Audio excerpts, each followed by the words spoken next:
Lesson 15, Configuring Masters. In this chapter, we'll discuss about configuration of masters. In the previous chapter, we have discussed about the creation of master, but in this chapter, we'll discuss how you can configure master. Configuring master basically refers to defining optional fields, configuring print name that can be generated automatically, and various elements or fields to be displayed along with master drop-down list in the voucher entry. So in this chapter, we'll discuss these three things: defining optional fields, generating print name automatically, and displaying various elements or fields in the master drop-down list. For this, we'll go to administration, configuration, master's configuration option. On selecting the master's configuration option, a master's configuration window will appear in which first data field is of master type.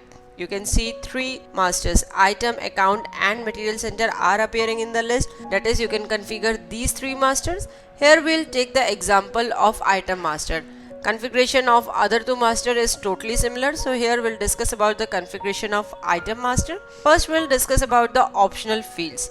So what is optional field? Optional field is any user defined field that user has defined and in which user can enter the relevant data. Basically, the general options that are general to all the businesses or are used by almost all types of businesses are provided in the master itself, but at times need arises to enter certain extra information with the masters. For example, let us say with item master you need to specify its brand or category. With account master you need to specify the party's zone or whether the party is a distributor, retailer, or wholesaler. So all these things you can manage by creating optional fields. In optional fields, basically you need to enter the data as in the fields you enter in the masters itself that are provided by Busy. So here first of all we'll specify how many number of optional fields we required. We have here specified as 2. You can enter more than 2 also. First optional field we have specified as brand, then is type, that is what will be the type of this data field. It's text, date, numeric, or boolean, that is yes or no. In the form of yes or no you want to enter data. Here we have taken the type as text, and then is maintain master database. Very important, a concept needs to be understood, that is maintain master database.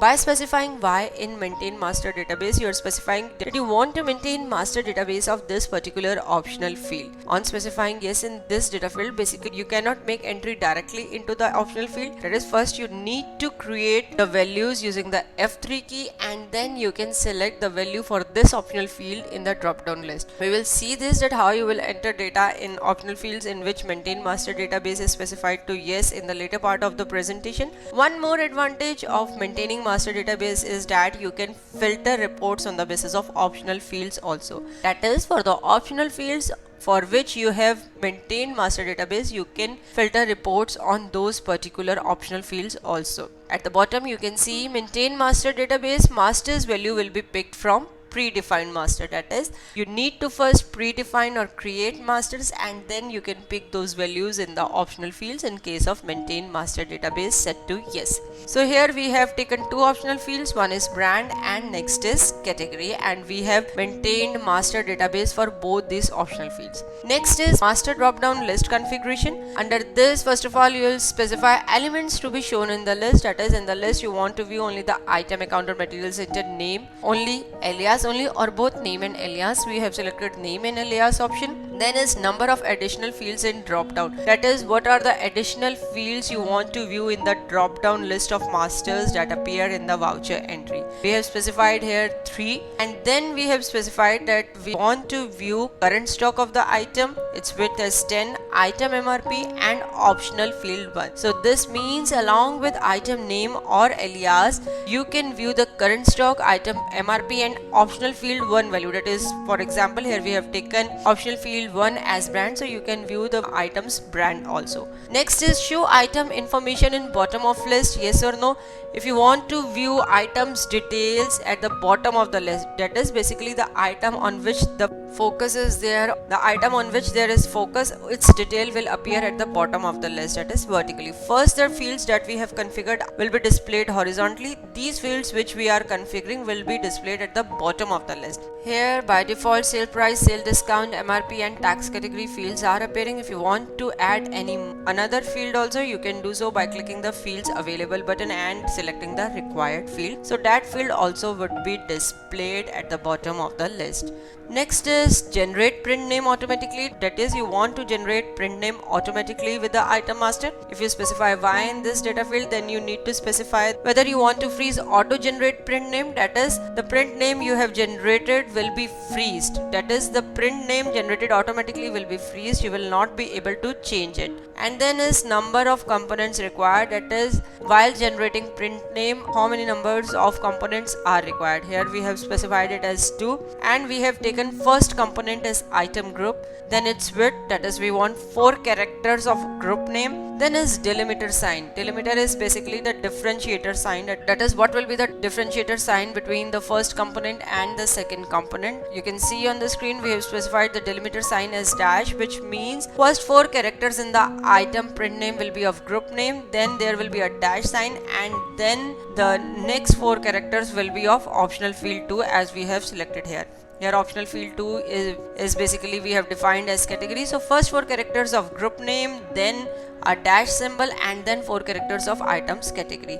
So this is how you can configure your print name. Here currently we are setting it to no, but if you set it to yes, then print name will be generated automatically in the item master. Click save button to save the configuration. On clicking the save button, Busy has shown a message that it is necessary to regenerate master help file after changing additional information. Click yes button in this message box. It is recommended to regenerate master help file. On clicking this yes button, you can see on the screen another screen is appearing. Click OK button, and then Busy has shown the message box that master help files are regenerated successfully. Now we'll go to item master by going to master's item add option. Here we are creating a new item master. We have specified the item name as refrigerator 265 liter. Print name currently is displayed as what we have specified in the name field. If you have configured the print name to be generated automatically, then that auto generated print name would have appeared here. On pressing the enter key on the group field, an optional field window has appeared.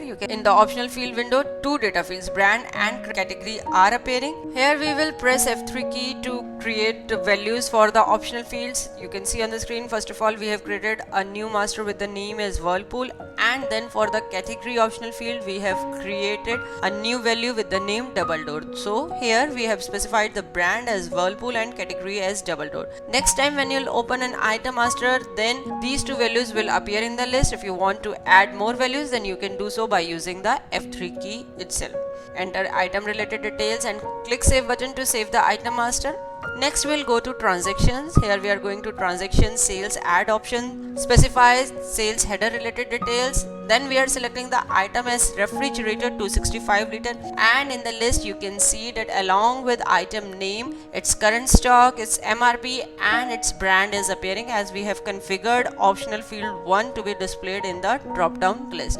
At the bottom of the list you can see as currently focus is on refrigerator 265 liter item, then its sale price, sale discount, MRP, and tax category are appearing. So this is the whole concept of defining elements of the drop down list. You can see horizontally current stock, MRP, and brand is appearing, and at the bottom of the list its sales price, sale discount, tax category are appearing. Enter other related details of the sales voucher and click save button to save the sales voucher.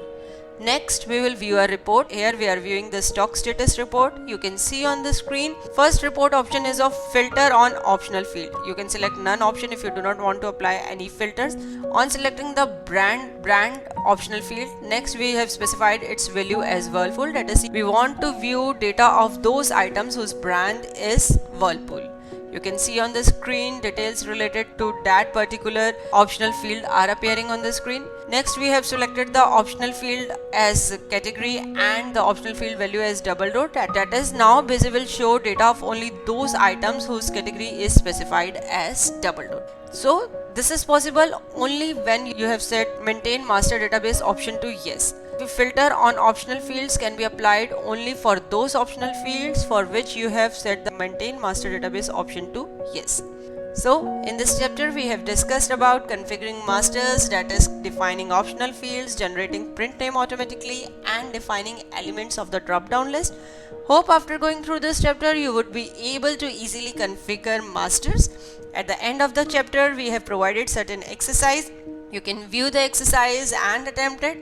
Thanks for watching. For more videos, subscribe to our YouTube channel.